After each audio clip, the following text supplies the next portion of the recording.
విజయవాడకు వెళ్ళిన తర్వాత విజయవాడ దగ్గర కూడా ఒక పోలీస్ అధికారితో పాటుగా టీ బాయ్ కూడా ప్రవీణ్ పగడాలే అని చెప్పారు.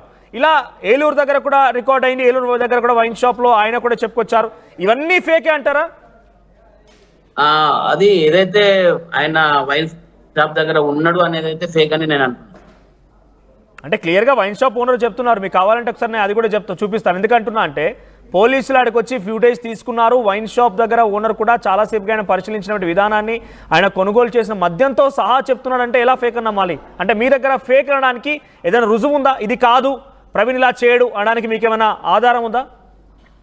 నేను అనుకుంటున్నా సార్ అట్లని. మాస్క్ ఉంది కదా, మాస్క్ అయితే తీయలేదు కదా.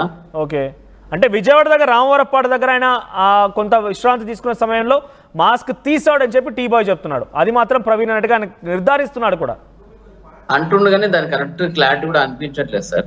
ఓకే, సో అంటే ఎందుకు వైన్ షాప్ దగ్గరికి ప్రవీణ్ వెళ్ళాడు కాబట్టి అనుమానంగా ఉందా? ఫేక్ అని కొట్టిపారేస్తున్నారా? అంటే ప్రవీణ్కి వైన్ షాప్కి వెళ్ళే అలవాటు కానీ నిజంగా మద్యం తీసుకునే అలవాటు కానీ లేదని మీరు నిర్ధారిస్తున్నారా?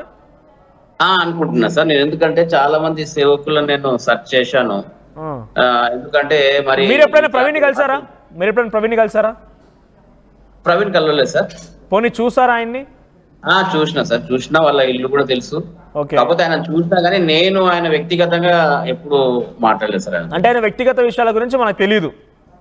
అవును సార్. మేబీ ఛాన్సెస్ అంటే మీరు అంటున్నట్టుగా కాకపోవచ్చు అని ఎంత శాతంగా అయితే ఉందో అయి ఉండొచ్చు కూడా అంతే శాతంగా ఉండొచ్చు. అంటే మీకు ఎగ్జాక్ట్ గా ఫేక్ అనడానికి ఒక ఆధారం లేదు. ఫేక్ అనడానికి ఆధారం అదొకటే సార్. ఆయన వ్యక్తిగత విషయాల్లో చాలా మంది ఫ్రెండ్స్ ఉన్నారు, వాళ్ళ ఫ్యామిలీ ఫ్రెండ్స్ కానీ ఎవరు కూడా బయటకు చెప్పడం లేదు. ప్రవీణ్ కి అలవాటు లేదని కానీ ప్రవీణ్ ఇలా ఉండడానికి కానీ ఎవరు చెప్పడం లేదు బహిరంగంగా. అది ప్రాబ్లం. ఎవరు చెప్పట్లేదు సార్. ఎవరు ఆయన చాలా చాలా సిస్టమ్ ఫాలో అవుతాడు. అట్లాంటి ఆలోచనలు నాకు ఎప్పుడు కనిపించలేదని చెప్పడమే విన్నా గానీ ఏమో చూద్దాం అట్లాంటి వ్యక్తి ఏమో అన్న వ్యక్తులు అయితే నేను చూడలేదు సార్. దాన్ని బట్టి నేను గట్టిగా చెప్పగలను. ఒకసారి బిఫోర్ దట్ నేను మీకు ఎల్బీ నగర్ దగ్గర నుంచి ఆ wine shop wine mart owner direct గానే ప్రవీణ్ పగడాలని నిర్ధారించారు కాబట్టి ఒకసారి ఆర్టీవీతో ఆయన మాట్లాడకొచ్చారు. ఆయన ఏం మాట్లాడాడో చూద్దాం, ఆ తర్వాత నేను మళ్ళీ కంటిన్యూ చేస్తాను. Okay sir. బట్ అలోపు నేను తీసే ప్రయత్నం చేస్తే పీసీఆర్ ఒకసారి అది రెడీ చేయండి. So at the same time ఇక్కడ పీటర్ గారు అందుబాటులోకి వచ్చారు. నా వాయిస్ వినబడుతుందా మీకు? పీటర్ గారు వాయిస్ ఓకే? నా వాయిస్ వినబడుతుందా? ఒకవేళ వినబడితే కనుక ప్రవీణ్ పగడాల మద్యం సేవించాడు కాబట్టే ఈ మరణం సంభవించి ఉంటుంది, ఆయనంతటా ఆయన ఇలా పడిపోయాడు అనేది చాలా బలంగా ఇప్పుడు ఈ సీసీటీవీ ఫుటేజ్ల తర్వాత కొంతమంది ప్రజలు నమ్మే అవకాశం కూడా ఉంది. సో అది ఓకే అంటారా? నిజంగా ఆయన మద్యం కొనుగోలు ఇక్కడ చేయడం కానివ్వండి, ఏలూరులో మద్యం కొనుగోలు చేయడం కానివ్వండి, ఆయన విజయవాడ దగ్గర విశ్రాంతి తీసుకునే సమయంలో కూడా కొంత డ్రౌజీగా ఉన్నారని చెప్పడం, కీసర్ దగ్గర ఆల్రెడీ ఒకసారి యాక్సిడెంట్ జరగడం, ఆ తర్వాత మళ్ళీ విజయవాడ దగ్గర వెళ్ళి పడిపోవడం, హెడ్లైట్ లేకుండానే పరుగులు తీయడం, ఇవన్నీ చూస్తుంటే నిజమేమో అనే ఒక అనుమానం ప్రజల్లో కలుగుతోంది. సో మీ దగ్గర మీ అభిప్రాయం ఏంటి? అంటే నిజంగానే జరిగింది మద్యం సేవించడం కారణంగా అనుకుంటున్నారా? పీటర్ గారు నా వాయిస్ మీకు వినబడుతుందా? రైట్, మద్యం సేవించడం కారణంగానే ప్రవీణ్ పగడాలకి ఈ మరణం సంభవించిందని ప్రజలు బలంగా నమ్మే అవకాశం కనబడుతోంది ఈ సీసీటీవీ ఫుటేజ్ ఆధారితంగా. సో మీకేమనిపిస్తోంది? వాయిస్ రావట్లేదండి మీది. రైట్, ఒకసారి మీరు ఫోన్ వాల్యూమ్ ఇంక్రీజ్ చేసుకోండి. ఎస్, మనతో ఒక పాటుగా జాన్ గారు కూడా లైవ్లో అందుబాటులో ఉన్నారు. వాయిస్ రావట్లేదు. Okay, done. రవి గారు, సో ఒకసారి నేను ఆ వీడియో ఫుటేజ్ ప్లే చేసే ముందు, సో ఇక్కడ ఒకవేళ కనుక పోస్ట్ మార్టం రిపోర్ట్ రావడం లేదు అనేది ఆలస్యంగా అవుతుంది అనేది మాత్రం చాలా క్లియర్గా అర్థమవుతోంది.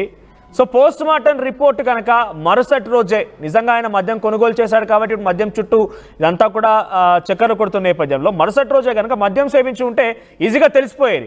ఒకవేళ వైద్యులు కనుక ఇదంతా ఫుల్ ఫ్లెడ్జ్డ్గా చెప్పకుండా, కూలంకషంగా చర్చించకుండా, పోలీసులు ఈ ఫుటేజ్లు బయట పెట్టకుండా డైరెక్ట్గా మద్యం సేవించాడు ప్రవీణ్ పగడాలని చెప్తే పరిస్థితి ఎలా ఉండేది? రవి గారు, మిమ్మల్ని.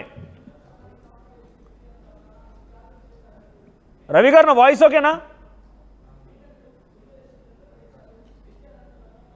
రైట్, కాస్త టెక్నికల్ సమస్య ఉంది. సో మొత్తం మీద పాస్టర్ ప్రవీణ్ మరణంలో అనేక సందేహాలు, అనేక క్వశ్చన్స్, అనేక రకాల అనుమానాలు వ్యక్తమవుతున్నాయి. సో ఇక్కడ ఒకవేళ ఇక్కడ పోస్ట్ మార్టం రిపోర్ట్ ఆలస్యం అవుతుందని చెప్తున్న నేపథ్యంలో ఒకవేళ కనుక ఎగ్జాక్ట్గా ఇప్పుడు అనిపిస్తోంది పోస్ట్ మార్టం రిపోర్ట్లో కనుక నిజంగా కొన్ని సంచలన విషయాలు ఉంటే అవి పోలీసులు ఈ సీసీటీవీ ఫుటేజ్లు బయట పెట్టకుండా డైరెక్ట్గా పోస్ట్ మార్టం రిపోర్ట్లో కనుక నిజంగానే ఆయన ఇవన్నీ కొనుగోలు చేశాడు కాబట్టి ఈ వీడియోస్ సీసీటీవీ ఫుటేజ్లు కనుక బయట పెట్టకుండా డైరెక్ట్గా ఆయన మరణం మద్యం సేవించడం కారణంగానే కనుక నిర్ధారించి ఉంటే డెఫినెట్గా ఒక అగ్నిగుండమే రాచేసి ఉండేది, డెఫినెట్గా ఒక బీభత్సమే జరిగి ఉండేది అనేది మాత్రం కొంత ఇప్పుడు జరుగుతున్న చర్చ. సో చాలా క్లియర్గా పోలీసులు చాకచక్యంగా 300 సీసీ కెమెరాలు పరిశీలించి 11 గంటలకు ఇంటి దగ్గర నుంచి ఎప్పుడైతే ప్రారంభమయ్యాడో ఆ తర్వాత 12:12 ఎల్బీనగర్ దగ్గర సవేరా వైన్ మార్ట్లో, ఆ తర్వాత 1:29 చౌటుప్పల్లో, ఆ తర్వాత 2:14 కొర్లపహాడ్ దగ్గర, చిల్లకల్లు దగ్గర 3:31 ఆ తర్వాత కీసరకు వెళ్లే ముందే 3:52 ప్రాంతంలో ఒకసారి ఆయనకి యాక్సిడెంట్ కూడా జరిగిందట. చాలా క్లియర్గా ఆర్టీవీతో అక్కడ టోల్ ప్లాజా సిబ్బంది, ఎక్కడ కీసర్ దగ్గర టోల్ ప్లాజా సిబ్బంది చెప్పుకొచ్చినటువంటి ఆ మాటలు చాలా క్లియర్గా యాక్సిడెంట్ జరిగింది. కంట్రోల్ రూమ్ నుంచి తనకు ఫోన్ వస్తే వెంటనే హుటాహుటిన వెళ్ళిపోయాము, ప్రవీణ్ని ట్రీట్ చేసే ప్రయత్నం చేశాం, ప్రవీణ్కి కుడి చేతి వైపుగా కొంత చిన్న గాయం కూడా అయిందని చెప్పుకొచ్చారు. అప్పటికే కింద పడిపోయి ఉంటాడు బహుశా ఆయన, అందుకే